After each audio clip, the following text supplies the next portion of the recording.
வல்லதீன ஆமனு வஅமிலு ஸாலிஹாத், யார் நம்பிக்கை கொண்டு நல்லறங்களை அதிகமாய் செய்வார்களோ உலாயிக அஸ்ஹாபுல் ஜன்னah, அவர்கள்தான் சுவனவாசிகள். ஹும் ஃபீஹா ஹாலிதூன், அந்த சுவனத்தில் அவர்கள் நிரந்தரமாக இருப்பார்கள். அல்லாஹ் குர்ஆனிலே சொல்லி காட்டுகிறான். ஃபதக்கிர், நபியே நீங்கள் மக்களுக்கு எடுத்து சொல்லுங்கள். ஃபஇன்ன ذிக்ரா தன்ஃபஉல் முஃமினீன், அவன் நம்பிக்கை கொண்டவனாய் இருந்தால், அவன் ஈமான்தாரியாக இருந்தால், என்னை அவன் ஆழமாய் நம்பிக்கை வைத்திருந்தால் நிச்சயமாக என்னுடைய செய்திகள் அவனுக்கு பயனளிக்கும். நபியே நீங்கள் மக்களுக்கு மார்க்கத்தை எடுத்து சொல்லுங்கள், என்னை பற்றிய கல்வியை மக்களுக்கு எடுத்துரையுங்கள். ஃபஇன்ன ذிக்ரா தன்ஃபஉல் முஃமினீன், என்னை பற்றிய செய்திகள் என்பது நிச்சயமாக இறை நம்பிக்கையாளர்களுக்கு பயனளிக்கும் என்று இறைவன் திருமறை குர்ஆனிலே சொல்லியிருக்கிறார். அஸ்ஸலாமு அலைக்கும் வரஹ்மத்துல்லாஹி வபரகாத்துஹு. அல்ஹம்துலில்லாஹ் நஹ்மதுஹு வ நஸ்தஈனுஹு வ நஸ்தக்ஃபிருஹு வ நஊது பில்லாஹி மின் ஷுரூரி அன்ஃபுஸினா வ மின் ஸய்யிஆத்தி அஅமாலினா. من يهده الله فلا مضل له ومن يضلله فلا هادي له. واشهد ان لا اله الا الله وحده لا شريك له واشهد ان محمدا عبده ورسوله اما بعد. فقد قال الله تعالى في محكم تنزيل العظيم والفرقان المجيد: يا أيها الذين آمنوا اتقوا الله حق تقاته ولا تموتن إلا وأنتم مسلمون. يا أيها الذين آمنوا اتقوا الله وقولوا قولا سديدا يصلح لكم أعمالكم ويغفر لكم ذنوبكم ومن يطع الله ورسوله فقد فاز فوزا عظيما. يا أيها الناس اتقوا ربكم الذي خلقكم من نفس واحدة وخلق منها زوجها وبث منهما رجالا كثيرا ونساء واتقوا الله الذي تساءلون به والأرحام إن الله كان عليكم رقيبا. اللهم صل على محمد وعلى آل محمد كما صليت على إبراهيم وعلى آل إبراهيم إنك حميد مجيد. اللهم بارك على محمد وعلى آل محمد كما باركت على إبراهيم وعلى آل إبراهيم إنك حميد مجيد. அன்பிற்கும் பாசத்திற்கும் உரிய எல்லாம் அல்ல ஏக இறைவனின் நல்லடியார்களே, அன்பு சகோதர சகோதரிகளே, மண்ணையும் விண்ணையும் படைத்து பாதுகாத்து பராமரித்து பரிபாலித்துக் கொண்டிருக்கும் படைப்பாளனாகிய அல்லாஹுக்கே புகழனைத்தும் உரித்தாகட்டுமாக. அவனுடைய அன்பும் அருளும் கருணையும் காதலும் நம் அனைவரின் மீதும் நம்முடைய குடும்பத்தார், உற்றார், உறவினர்கள், நண்பர்கள், ஒட்டுமொத்த இறை நம்பிக்கையாளர்கள் மீதும் எல்லா நேரங்களிலும் எல்லா நிலைகளிலும் பொழியப்பட வேண்டும் என்ற பிரார்த்தனையோடு ஆரம்பம் செய்கிறேன். தலைப்பிற்குள் செல்வதற்கு முன்பாக இறைவன் தன்னுடைய தூதருக்கு சொன்ன ஒரு அடிப்படையான விஷயத்தை உங்களுக்கு மத்தியில் பதிவு செய்தவனாய் என்னுடைய உரையை ஆரம்பிப்பதற்கு நான் ஆசைப்படுகிறேன். அல்லாஹ் தன் திருமறை குர்ஆனிலே நபிகள் நாயகம் ஸல்லல்லாஹு அலைஹி வஸல்லம் அவர்களை பார்த்து பேசுகின்றான். ஃபதக்கிர், நபியே நீங்கள் மக்களுக்கு மார்க்கத்தை எடுத்து சொல்லுங்கள், என்னை பற்றிய கல்வியை மக்களுக்கு எடுத்துரையுங்கள். ஃபஇன்ன ذிக்ரா தன்ஃபஉல் முஃமினீன், என்னை பற்றிய செய்திகள் என்பது நிச்சயமாக இறை நம்பிக்கையாளர்களுக்கு பயனளிக்கும் என்று இறைவன் திருமறை குர்ஆனிலே சொல்லியிருக்கிறார். இந்த வசனத்தை உங்களுக்கு மத்தியில் நினைவுபடுத்துவதற்கான காரணம் என்னவென்றால், இன்று பெரும்பான்மையான மக்களுடைய நிலை எப்படி இருக்கிறது? ஜும்மாவுடைய மேடைகளாக இருக்கட்டும் அல்லது மார்க்க சொற்பொழிவு நிகழ்த்தப்படக்கூடிய சபைகளாக இருக்கட்டும், அதுதான் அதிகமான மக்கள் ஓய்வெடுக்கக்கூடிய ஒரு இடமாக மாறிவிடுகிறது. காலையிலிருந்து மதியம் வரையிலும் தங்களுக்குரிய வேலையில் பணியில் ஈடுபடுவார்கள், வியாபாரத்தில் இருப்பாங்க. ஜும்மாவுடைய கடமையை நிறைவேற்றுவதற்காக பள்ளிவாசலுக்கு வரும்பொழுது பள்ளிவாசலில் தான் அவர்கள் ஓய்வெடுக்கக்கூடிய இடமாக இருக்கிறது. நம்முடைய தமிழகத்தில் பல இடங்கள்ல முஸ்லிம்களுடைய நிலையே அப்படித்தான். வியாபாரத்துல கூட இந்த அளவுக்கு தூக்கம் வந்திருக்காது. பள்ளிவாசலில் இறைவனுடைய மார்க்கத்தை கேட்கும் பொழுது தூக்கம் வரும். இப்ப இறைவனுடைய செய்தியை கேட்பதிலே இஸ்லாமியர்கள் அலட்சியம் காட்டுவதை நாம் பார்க்கிறோம். அதனுடைய அடிப்படையான நோக்கம் என்ன? அப்படி என்ன புதுசா பேசிட போறாங்க, நமக்கு தெரியாத செய்திகளாம். எவ்வளவு பயான் நம்ம கேட்டிருக்கிறோம், எவ்வளவு செய்திகளை நாம் படித்திருக்கிறோம், நமக்கு தெரியாத புதிய செய்திகளையா சொல்லிட போறாங்க என்ற ஒரு சிந்தனை தான் இறைவனுடைய செய்திகளை கேட்பதை விட்டும் மக்களை திசை திருப்பி விடுகிறது. ஆனால் அல்லாஹ் குர்ஆனிலே என்ன சொல்லி காட்டுகிறான்? ஃபதக்கிர், நபியே நீங்கள் மக்களுக்கு எடுத்து சொல்லுங்கள். ஃபஇன்ன ذிக்ரா தன்ஃபஉல் முஃமினீன், அவன் நம்பிக்கை கொண்டவனாய் இருந்தால், அவன் ஈமான்தாரியாக இருந்தால், என்னை அவன் ஆழமாய் நம்பிக்கை வைத்திருந்தால் நிச்சயமாக என்னுடைய செய்திகள் அவனுக்கு பயனளிக்கும். அது எத்தனை முறை என்பதை எல்லாம் இறைவன் சொல்லவில்லை. ஒரு தடவை சொன்னாலும் பயனளிக்கும். ஒரே செய்தியை 1,00,000 தடவை சொன்னாலும் பயனளிக்கும். அவன் தான் இறை நம்பிக்கையாளன். நம்முடைய சிந்தனை எப்படி இருக்கணும்? இந்த உரையில் நாம் கேட்க போகும் செய்திகள் ஏற்கனவே நமக்கு தெரிந்திருந்தாலும் இதில் எனக்கு ஏதோ ஒரு பயன் இருக்கிறது, எனக்கு தேவையான ஒரு விஷயம் இந்த உரையிலிருந்து நிச்சயமாக எனக்கு கிடைக்கும் என்ற நோக்கத்தோடு நாம் செவியேற்க வேண்டும். அப்பொழுதுதான் நாம் செவியேற்கக்கூடிய செய்திகள் நமக்கு பயனுள்ள செய்திகளாய் மாறும். வந்தோம், பள்ளிவாசலில் அமர்ந்தோம், பயான் முடிகிற வரைக்கும் நம்ம ஓய்வெடுத்தோம், தொழுதோம், முடிஞ்சிருச்சு, ஜும்மாவுடைய கடமை முடிவடைந்து விட்டது என்ற சிந்தனைக்கு நாம் வந்து விடக்கூடாது. அல்லாஹ்வுடைய தூதர் அவங்க சொல்றாங்க, இமாம் உரை நிகழ்த்தி கொண்டிருக்கும் பொழுது இதா குல்தலி சாஹிபிக அன்சித், உமக்கு அருகாமையில் இருப்பவரிடத்தில் வாயை மூடு என்று நீ சொன்னால் ஃபகத் லகௌத், உன்னுடைய ஜும்மாவே பாழாகிவிட்டது என்றார்கள்.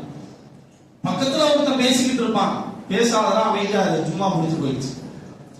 ஒரு வார்த்தைக்கே ஜும்மா பாழாகிவிடும் என்றால் ஆரம்பத்திலிருந்து முடிவு வரைக்கும் தூக்கத்திலேயே நாம் ஜும்மாவுடைய நேரத்தை செலவழித்தால் ஜும்மாவுடைய நன்மையை பெற முடியுமா?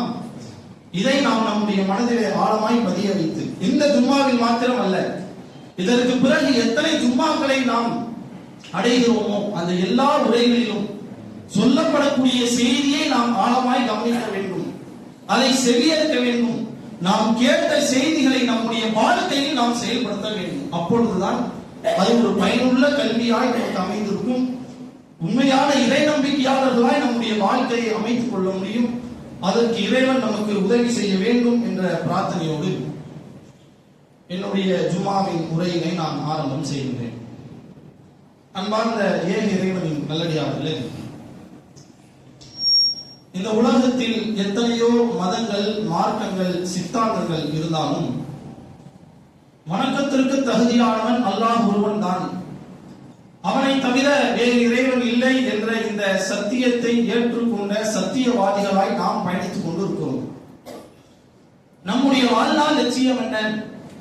மறுமையில் எப்படியாவது நான் வெற்றி அடைய வேண்டும், மறுமையில் எப்படியாவது நரகத்தை விட்டு நான் என்னை தற்காத்துக் கொள்ள வேண்டும், எப்படியாவது நான் சுவனத்தை அடைந்து விட வேண்டும் என்பதுதான் நம்முடைய வாழ்நாள் லட்சியம். அதற்காகத்தான் இந்த உலகத்தில் நாம் பாடுபட்டுக் கொண்டு இருக்கிறோம். இப்ப இந்த பள்ளிவாசலில் அமர்ந்திருக்க வேண்டும் என்பது அவசியமா? இந்த லட்சியம் நம்முடைய வாழ்க்கையில் இல்லை என்றால் நம்ம இந்த பள்ளிவாசலுக்கு வந்திருக்கிறதுக்கான அவசியமே இல்லை. எங்களாலும் போயிருக்கலாம், வீட்டுல படுத்து தூங்கி இருக்கலாம், வியாபாரத்தில் அமர்ந்திருக்கலாம், பொருளாதாரத்தை சம்பாதிச்சிருக்கலாம். மறுமையில் வெற்றி அடைய வேண்டும் என்ற இலக்கு நம்முடைய வாழ்க்கையில் வந்துவிட்ட காரணத்தினால தான் இன்னைக்கு பள்ளிவாசலே ரொம்ப இருக்குது. அனைவரும் பள்ளிவாசலில் அமர்ந்திருக்கிறோம். மறுமையில் வெற்றி அடைவதுதான் நம்முடைய லட்சியமாய் இருக்கிறது என்று இருக்கும் பொழுது அதற்கு நம்ம என்ன செய்யணும்? நன்மைகளை சேகரிக்க வேண்டும். வல்லதீன ஆமனு வஅமிலு ஸாலிஹாத், யார் நம்பிக்கை கொண்டு நல்லறங்களை அதிகமாய் செய்வார்களோ உலாயிக அஸ்ஹாபுல் ஜன்னah, அவர்கள் தான் சுவனவாசிகள். ஹும் ஃபீஹா காலிதூன், அந்த சுவனத்தில் அவர்கள் நிரந்தரமாக இருப்பார்கள். அல்லாஹ் குர்ஆனிலே சொல்லி காட்டுகிறான். சொர்க்கத்தை அடைய வேண்டும் என்றால் அதிகமான நன்மைகளை நாம் செய்ய வேண்டும். அது மாத்திரமல்ல, நாம் செய்யக்கூடிய நன்மைகள் எவ்வளவு நல்லவர்களை நாம் செய்கிறோமோ அந்த நன்மைகளை நாம் வீணடிக்காமல் இருக்க வேண்டும். இரண்டுமே இருக்குது. நன்மையை செஞ்சிட்டா மட்டும் நம்மளால சொர்க்கத்துக்கு போயிட முடியாது. 5 வேளை தொழுதுட்டேன், உபரியான வணக்கங்களை நான் செய்கிறேன், என்னால் முடிந்த அளவுக்கு நன்மையான காரியங்களில் நான் ஈடுபடுகிறேன், எனக்கு சொர்க்கம் உறுதி என்று நாம் நினைத்து விடக்கூடாது.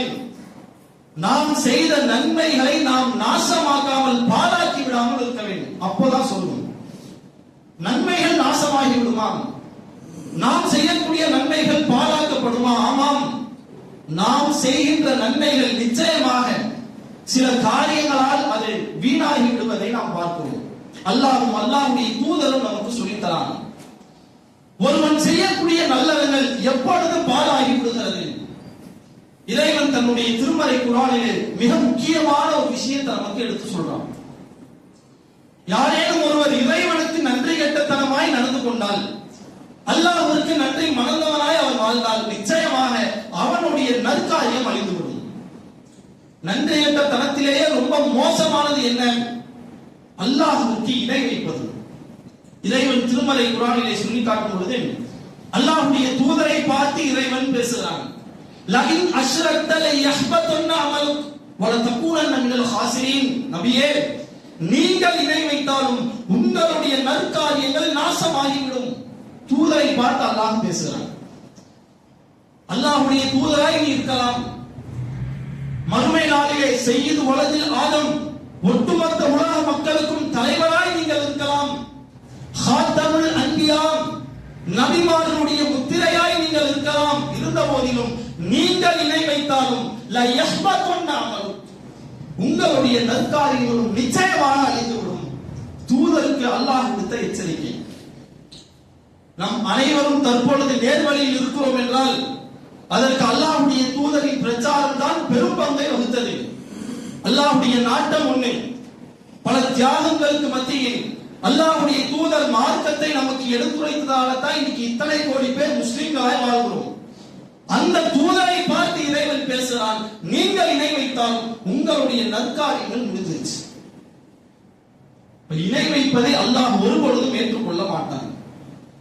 5 வேளை தொழுகிறார், நோன்பு நோக்கிறார், தன்னுடைய செல்வங்களை இறைவனுடைய பாதையிலே வாரி வழங்குகிறார், பெரிய செல்வந்தராய் இருக்கிறார், பல லட்சங்களை செலவழித்து ஹஜ் உம்ரா போன்ற வணக்கங்களை நிறைவேற்றுகிறார்.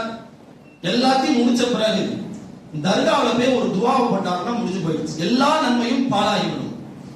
நம் தமிழக மக்களிடத்துல இது ஒரு வழக்கம் தான். ஹஜ்ஜுக்கு போயிட்டு வந்தாலே நாகூர் ஆண்டவர் நாகூர் தர்காவை போய் பார்த்துட்டு வரணும்ன்றத ஒரு வழக்கமா வச்சிருப்பாங்க.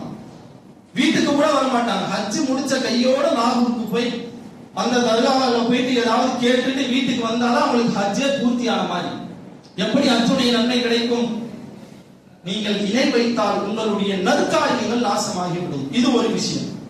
இரண்டாவது, நாம் மிகவும் கவனிக்க வேண்டிய ஒரு விஷயம், நம்ம எல்லா இடத்திலும் இந்த பண்பு இருக்கிறது. அல்லாஹ்வுடைய கிருபையினால் இணை வைப்பை விட்டும் நாம் நம்மை தற்காத்துக் கொண்டோம். ஒரு காலத்துல இருந்திருப்போம். அல்லாஹ்விடமிருந்து நமக்கு நேர் வழி கிடைத்திருக்கிறது. அல்லாஹ்விற்கு இணை வைக்காத சத்திய கொள்கையை நாம் தற்பொழுது பயணித்துக் கொண்டிருக்கிறோம். ஒரு விஷயத்தை விட்டு நாம் நீங்கிவிட்டோம் என்றாலும் இன்னும் சில காரியங்கள், நம்முடைய நன்மைகளை அழித்துவிடக்கூடிய காரியங்கள் நம் அனைவரிடத்திலும் இருக்கிறது. ஒரு மனிதன் இன்னொரு மனிதனுக்கு செய்யக்கூடிய வஞ்சகத்தனம், அதிலும் குறிப்பாக ஒருவர் பிறரை பற்றி புறம் பேசுவது. இந்த புறம் பேசுவது என்பது எந்த ஒரு மனிதனிடத்திலும் இருக்கவே இருக்காது என்று யாரையும் நம்மளால சுட்டி காட்ட முடியாது. ஏதாவது ஒரு கட்டத்தில், ஏதாவது ஒரு நேரத்தில் நிச்சயமாக இந்த பண்பு நம்மிடத்தில் வந்துவிடும். யாராவது ஒருத்தர் பத்தி எதையாவது பேசிடுவோம். பேசுவது நம்மையே அறியாம கூட நம்ம பேசியிருப்போம். ஆனால் இந்த பண்பு என்பது இன்று அதிகமான மக்களிடத்தில் புழங்குவதை நாம் பார்க்கிறோம். குறிப்பாக பள்ளிவாசல்ல தொழுது முடிச்சா ஒரு சபை கூடிடும், டீ கடையில ஒரு சபை, வெளியே ரோட்ல ஒரு சபை, அங்கங்க இருந்து யாரையாவது பத்தி எதையாவது பேசுறது. டாப் டு பாட்டம் எல்லாத்தையும் பேசி முடிச்சாதான் அந்த நாளே அவங்களுக்கு ஓடுன மாதிரி. நன்மைகளை அல்லாஹ் நாசமாக்கி விடுவான். இதை பற்றி இறைவன் திருமறை குர்ஆனிலே சொல்லி காட்டும் பொழுது, வயலுள்ளி குள்ளி ஹுமஸத்தில் ஹுமஸாம், குறை கூறி புறம் பேசுபவருக்கு நிச்சயமாக கேடுதான். யாரெல்லாம் பிறரை பற்றி புறம் பேசுவார்களோ, அவர் இல்லாத போது அவரை பற்றி பேசுவார்களோ, அவர்களுக்கு நிச்சயமாக கேடு இருக்கிறது என்று அல்லாஹ் திருமறை குர்ஆனிலே சொல்லி காட்டுகிறார். அல்லாஹ்வுடைய தூதரிடத்திலே சஹாபாக்கள் கேள்வி கேட்கிறார்கள். அல்லாஹ்வுடைய தூதரே, புறம் பேசக்கூடாது என்று நீங்கள் சொன்னீர்கள். அந்த பண்பு அந்த மனிதரிடத்தில் இருந்தாலும் கூடவா என்று சஹாபாக்கள் கேட்கிறாங்க. உடனே அல்லாஹ்வுடைய தூதர் பதிலளிக்கிறார்கள், ஆமாம், அந்த பண்பு அவரிடத்தில் இருந்தால் அது புறம், அவரிடத்தில் இல்லாமல் இருந்தால் அது அவதூறு என்ற அழகான ஒரு டெபினிஷன். புறம் பேசுதல் என்றால் என்ன என்பதற்கு ஒரு வரை விளக்கணத்தை அல்லாஹ்வுடைய தூதர் சொல்றாங்க. ஒரு தப்பு தான், அந்த தப்பு அவரிடத்தில் நிச்சயமாக இருக்கும். அதை நீங்கள் அவர் இல்லாத போது பேசுவீர்களே, ஆனால் நீங்கள் புறம் பேசியிருக்கிறீர்கள். உண்மையிலேயே தைரியமான ஆளா இருந்தால், உங்களிடத்தில் தைரியம் இருக்குமே, ஆனால் யார் அந்த தவறை செய்கிறார்களோ அவரிடத்தில் நேரடியாக சுட்டி காட்ட வேண்டும். யாரெல்லாம் புறம் பேசுறாங்களோ அவங்களாம் தைரியம் இல்லாதவங்க அர்த்தம், அவரெல்லாம் பயப்படக்கூடியவர்கள் என்ற அர்த்தம். இதுதான் யதார்த்தம். தைரியம் இருந்தா என்ன பண்ணுவாங்க?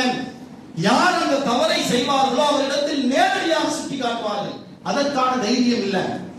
என்ன நம்மளை தப்பா நினைச்சிருவானோ, நம்மளை பத்தி ஏதாவது சொல்லிடுவானோ, அவரிடத்தில் சொல்லாமல் அவரை தவிர ஊர் உலகத்துல எல்லார்கிட்டையும் சொல்றது. என்ன பண்பு இது? எவ்வளவு மோசமான இறைவன் கேள்வி கேட்கிறான் தெரியுமா? வலா தகுதபு பஅலுக்கும் பஅலாம், மக்களே உங்களில் சிலர் சிலரை பற்றி புறம் பேச வேண்டாம். அல்லாஹ் குர்ஆனிலே சொல்லி காட்டுகிறான். யா அய்யுஹல்லதீன ஆமனூ, நம்பிக்கை கொண்டோரே, இஜ்தனிபு கஸீரம் மினல், அதிகமாக நீங்கள் யூகம் செய்யாதீர்கள். அவன் இப்படித்தான் இருப்பான், ஏதாவது ஒரு செய்தி வந்திருக்கும், அவன் இந்த மாதிரி தப்பு பண்ணிட்டான், ஆமா அவன் அப்படிதான் எனக்கு முன்னாடியே தெரியும், பார்த்திருக்க மாட்டார், எதுவுமே தெரியாது, இருந்தாலும் கன்ஃபார்ம் பண்ணிடுவார். நமக்கு நம்ம வக்கீல்களாக நாம் இருப்போம், பிறருக்கு நம்ம நீதிபதியா மாறிடுவோம். நம்மளை பத்தி யாரா ஏதாவது தப்பா பேசிட்டா அப்படின்னா, நான் அப்படி கலையவே கிடையாது, என்ன பத்தி நீ எப்படி பேசலாம், வாதாடுவோம். வேறு யாராவது பத்தி ஒரு செய்தி நம்மிடத்தில் வந்து விட்டால் அவன் நிச்சயமா அப்படித்தான், எனக்கு தெரியும், சின்ன வயசுல இருந்தே நான் அவனை பார்க்கிறேன், நானும் எத்தனையோ தடவை சொல்றேன், கேட்கவே மாட்டேங்கிறானே, என் பேச்சை கேட்டா எப்பவோ நல்லா இருந்திருப்பான், இவருக்கே அங்க 1008 ஓட்டம் இருக்கும். ஆனால் பிறரை பற்றி இப்படி பேசிக் கொண்டிருப்பார். அவர்களை பார்த்துதான் அல்லாஹ் திருமறை குர்ஆனிலே கேட்கிறான், உங்களில் சிலர் சிலரை பற்றி புறம் பேசாதீர்கள். இதை சொல்லிவிட்டு இறைவன் பயன்படுத்தக்கூடிய வார்த்தையை பாருங்கள். அயஹிப்பு அஹதுக்கும் ஐயஅகுல லஹ்ம அஹீஹி மைதான், நாம் அனைவருக்கும் முறைக்க வேண்டும் என்பதற்காக அல்லாஹ் இந்த வாசகத்தை பயன்படுத்துறார். எவ்வளவு கொடுமையான ஒரு வாசகம் தெரியுமா? அயஹிப்பு அஹதுக்கும் ஐயஅகுல லஹ்ம அஹீஹி மைதான், உங்களுடைய செத்து போன சகோதரனின் மாமிசத்தை நீங்க சாப்பிடுவீங்களா? எப்பேற்பட்ட வார்த்தையை கேட்கிறான் பாருங்கள். உன் கூட பிறந்த அண்ணன் தம்பி யாராவது மௌத்தா போயிட்டாங்க, அவன் கையை வெட்டி சாப்பிட தோணுமா? அவனுடைய கால்களை வெட்டி நீங்கள் சாப்பிடுவீர்களா? அதை விட கேடு கெட்டது பிறரை பற்றி நீங்கள் புறம் பேசுவது. ஏன் இந்த சிந்தனை நமக்கு வருவதில்லை? ஒருத்தரை பத்தி நம்ம பேசும்போது யோசிக்கிறோம், அல்லாஹ் குர்ஆனை எப்படி நம்மளை பார்த்து கேள்வி கேட்கிறான்? செத்து போன ஒருத்தனுடைய மாமிசத்தை சாப்பிடுவீங்களா அல்லாஹ் கேட்கிறானே, அதை விட மோசமான ஒரு காரியத்தை பண்ண போறோமே என்ற சிந்தனை நமக்கு வர வேண்டும். அதற்காகத்தான் இறைவனை இப்படி ஒரு வார்த்தையை பயன்படுத்தினான். உங்களில் ஒருவர் தன்னுடைய செத்து போன சகோதரனின் மாமிசத்தை நீங்கள் சாப்பிடுவீர்களா? எவ்வளவு கொடூரமான ஒரு வார்த்தை! இவ்வளவு விஷயங்களை நாம் கேட்ட போதிலும் பிறரை பற்றி நாம் பேசுவோம் என்றால் நம்முடைய நிலை எவ்வளவு கைசேதத்திற்கு உள்ளாகும் என்பதை நாம் சிந்தித்து பார்க்க வேண்டும். அல்லாஹ்வுடைய தூதர் சஹாபாக்கள் இடத்துல ஒரு கேள்வி கேட்கிறார். மக்களே, ஹல் ததுரூன மனில் முஃப்லிஸ், முஃப்லிஸ் என்றால் யார் என்று உங்களுக்கு தெரியுமா? முஃப்லிஸ் என்ற ஒருத்தன் திவாலாகி போனவன், பரம ஏழை. எல்லாரும் புரியுற மாதிரி சொல்லணும்னா பரம ஏழை. பரம ஏழை என்றால் யார் என்று உங்களுக்கு தெரியுமா? அல்லாஹ்வுடைய தூதர் கேட்கிறார். உடனே சஹாபாக்கள் பதிலளிக்கிறார்கள், மல்லா திர்ஹம் வலா தீனார், அல்லாஹ்வுடைய தூதரே, எங்களில் யாரிடத்தில் எந்த திர்ஹம் தங்க காசுகள் எதுவுமே இல்லையோ அவர்தான் பரம ஏழை. சஹாபாக்கள் பதிலளிக்கிறார். அவங்களுடைய புரிதல், யார்கிட்ட காசு இல்லையோ, யார்கிட்ட செல்வம் இல்லையோ, அல்லாஹ்வுடைய தூதரே அவர்கள் தான் பரம ஏழை என்று பதிலளிக்கிறார்கள். உடனே அல்லாஹ்வுடைய தூதர் அந்த நபித்தோழர் இடத்துல சொல்றாங்க, இல்லை, இன்னல் முஃப்லிஸ், முஃப்லிஸ் என்பவர் யஅதா யௌமல் கியாமா, மறுமை நாளிலே அவர் வருவார். பிஸலாத் தொழுகையை கொண்டு வருவார். வஸகாத் ஜகாத்தை கொண்டு வருவார். வஸியாம் நோன்பை கொண்டு வருவார். தொழுகை, ஜகாத்து, நோன்பு போன்ற வணக்கங்களை எல்லாம் கொண்டு ஏராளமான நன்மையான காரியங்களை செய்திருப்பார். அந்த எல்லா நன்மைகளையும் கொண்டு மறுமை நாளில் வருவார். அதே நேரத்தில் யாரேனும் ஒருவரை பற்றி புறம் பேசியிருப்பார், யாரேனும் ஒருவரை பற்றி அவதூறு சொல்லியிருப்பார், யாரேனும் ஒருவருக்கு தன்னுடைய கையினாலோ நாவினாலோ தீங்கிழைத்திருப்பார், அந்த சின்ன சின்ன பாவங்களையும் கொண்டு வருவார். அதிகமான நன்மைகளும் இருக்கும், இது போன்ற சில பாவங்களும் இருக்கும். இணை வைப்பு இருக்காது, வட்டி இருக்காது, இது போன்ற பெரிய பெரிய பாவங்கள், கொலை போன்ற பாவங்கள் இருக்காது. யாரையாவது தப்பா பேசியிருப்பார், யாரையாவது புறம் பேசியிருப்பார், யாரையாவது அவதூறு சொல்லியிருப்பார், அது போன்ற பாவங்களை கொண்டு மறுமையில் வருவார். இவர் யாரை பற்றி பேசினாரோ அவர் முறையிடுவாராம். இறைவா, இவர் என்னை பற்றி தவறாக பேசினார், நான் இல்லாத போது என்னை பற்றி புறம் பேசினார். உடனே இறைவன் இவருடைய நன்மையை தூக்கி அவரிடத்தில் கொடுத்து விடுவார். இறைவா, நீ கொடுத்த நன்மை எனக்கு பத்தல, இவர் இதை விட அதிகமாக என்னை புறம் பேசினார், இவர் செய்த பாவங்களை தூக்கி அவருக்கு கொடுத்து போய்வார். இவர் தான் திவாலாகி போனவர், இவர் தான் முஃப்லிஸ் என்று அல்லாஹ்வுடைய தூதர் சொல்றாங்க. நாம் செய்யக்கூடிய நன்மைகள் நமக்காக செய்கிறோமா, பிறருக்காக செய்கிறோமா? பள்ளிவாசல்ல அமர்ந்திருக்கிறோம், தொழுகை முடிந்த பிறகு 2 ரக்காத் சுன்னத் தொழுதிருப்போம். யாராவது தொழுவாம இருந்திருப்பாங்க, சுன்னத்து கூட தொழுக மாற்றானே யார்த்தையாவது சொல்லியிருப்போம். நாம் தொழுத சுன்னத்தை எடுத்து அவர் இடத்துல அல்லாஹ் கொடுத்துருவோம். உங்களுக்காக தொழுகிறீங்களா, பிறருக்காக தொழுகிறீங்களா? இதைத்தான் நாம் அனைவரும் சிந்திக்கணும். நாம் செய்யக்கூடிய நன்மைகள் நாளை மறுமையிலே நமக்கு பயனளிக்க வேண்டுமா, அல்லது நாம் யாரை பற்றி பேசுகிறோமோ அவருக்கு பயனளிக்க வேண்டுமா என்பது நம்முடைய கையில் தான் இருக்கிறது. மறுமை நாளிலே எப்படியாவது வெற்றியடைந்து விடலாம் என்ற ஒரு உயர்ந்த நோக்கத்தில் நன்மையான காரியங்களை எல்லாம் கொண்டு இறைவனுக்கு முன்னால் நிற்கும் பொழுது நம்முடைய நன்மைகள் பிறருக்கு தூக்கி கொடுக்கப்படும் என்றால் அந்த நேரத்தில் நம்முடைய நிலையை யோசித்து பாருங்கள். எவ்வளவு பெரிய ஒரு கை சேதம்! இந்த கை சேதம் நமக்கு ஏற்பட்டு விடக் கூடாது என்றால் பிறருடைய புனிதங்களை நாம் பாதுகாக்க வேண்டும். அது என்ன புனிதம்? அல்லாஹ்வுடைய தூதர் தன்னுடைய இறுதி பேருரையின் போது மக்களுக்கு மத்தியில சொல்றாங்க.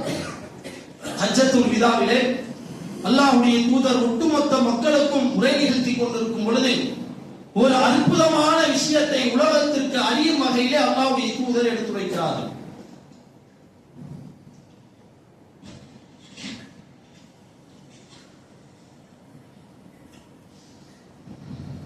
அல்லாஹ்வுடைய தூதர் மக்களை பார்த்து சொல்லும் பொழுது, மக்களே, இன்ன திமாஅக்கும் வ அம்வாலக்கும் வ அராலக்கும் ஹராம், உங்களுடைய உயிர்கள், உங்களுடைய உடைமைகள், உங்களுடைய மானங்கள் புனிதமானது.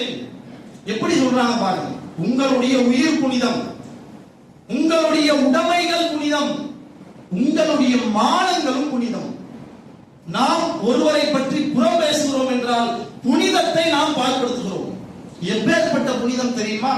அல்லாஹ்வுடைய தூதர் விளக்கமாக சொல்லி காட்டுறாங்க. கஹுர்மதி யௌமிக்கும் ஹாதா ஃபீ ஷஹரிக்கும் ஹாதா வ ஃபீ பலதிக்கும் ஹாதா. இந்த நகரத்திலே, மக்கமா நகரத்திலே, இந்த துல்ஹஜ் மாதத்திலே இந்த நாள் எவ்வளவு புனிதமானதோ அதை போன்று உங்களுடைய உயிர் புனிதமானது, உங்களுடைய உடைமைகள் புனிதமானது, உங்களுடைய மானங்கள் புனிதமானது என்று அல்லாஹ்வுடைய தூதர் அற்புதமான ஒரு விஷயத்தை தன்னுடைய இறுதி பேருரையின் போது மக்களுக்கு எடுத்துரைக்கக்கூடிய செய்திகளை நாம் பார்க்கிறோம். கொஞ்சம் அப்படியே பின்னாடி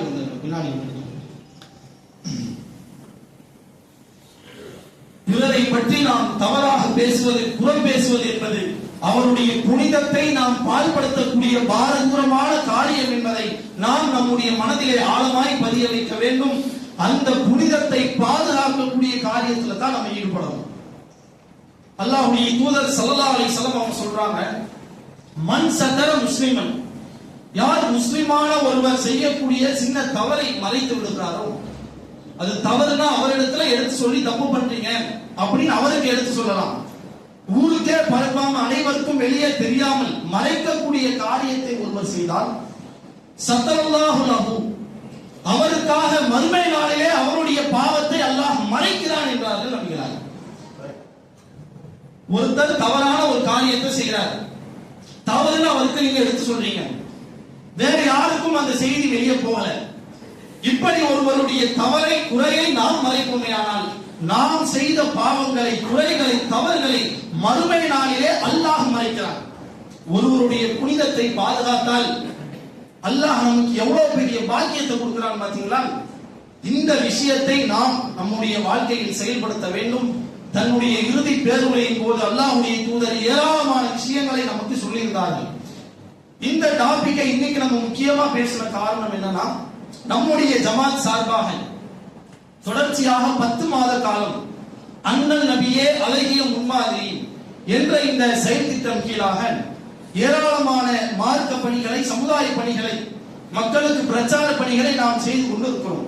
ஒவ்வொரு மாதமும் ஒவ்வொரு தலைப்பிற்கு கீழாக மக்களுக்கு மத்தியில நம்ம பிரச்சாரம் பண்ணணும். அந்த அடிப்படையில் இந்த மாசம் மே மாசத்துல அல்லாஹ்வுடைய தூதரின் இறுதி பேருரையில் இருந்து கிடைக்கக்கூடிய படிப்பினைகள் தொடர்பாக தமிழகத்துல எல்லா இடங்களிலேயும் இந்த தலைப்பின் கீழாக மக்களுக்கு மத்தியில விழிப்புணர்வு பிரச்சாரம் செய்யப்படுகிறது. அந்த அடிப்படையில் நாம் ஒருவருடைய புனிதத்தை பால்படுத்த வேண்டும், பால்படுத்தக் கூடாது, பாதுகாக்க வேண்டும் என்பது அல்லாஹ்வுடைய தூதரின் இறுதி பேருரையில் இருந்து நமக்கு கிடைக்கக்கூடிய மிகப்பெரிய ஒரு படிப்பினையாக இருக்கிறது. நாம் கேட்ட இந்த செய்திகளை இங்கு வராத எத்தனையோ மக்கள் இருப்பார்கள், அவர்களுக்கு எடுத்துரைக்க வேண்டிய ஒரு கடமை நமக்கு இருக்கிறது.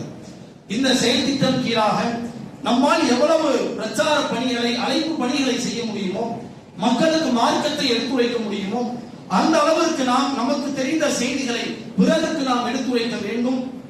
அப்படி நாம் செய்வோமே ஆனால் நிச்சயமாக இந்த உலகத்திலும் நமக்கு வெற்றி இருக்கும், நாளை மறுமையிலும் நமக்கு வெற்றி இருக்கும். எந்த ஒரு காலத்திலும் பிறருடைய புனிதத்தை பால்படுத்தக்கூடிய நிலை நம்மிடத்தில் வந்துவிடக் கூடாது. அவர் சிறிய சிறிய குறைகளை செய்திருந்தாலும் அவரிடத்தில் எடுத்து சொல்லி அவரை திருத்தாமை ஒழிய பிறருக்கு பரப்பக்கூடிய நிலையில் நாம் வந்துவிடக் கூடாது. இந்த ஒரு காரியத்தை நம்முடைய வாழ்க்கையில் நாம் செயல்படுத்தினால் நாம் செய்யக்கூடிய தவறுகளை, பாவங்களை மறுமை நாளிலே இறைவன் மறைப்பான். அந்த ஒரு வாக்கியத்தை அல்லாஹ் உங்களுக்கும் எனக்கும் தந்து அருள் புரிய வேண்டும் என்ற பிரார்த்தனையோடு என்னுடைய இந்த ஜும்மாவின் உரையை நான் நிறைவு செய்கிறேன். வாஹதாவான் அல்ஹம்துலில்லாஹி ரப்பில் ஆலமீன். அஸ்ஸலாமு அலைக்கும் வரஹ்மத்துல்லாஹி வபரகாத்துஹு.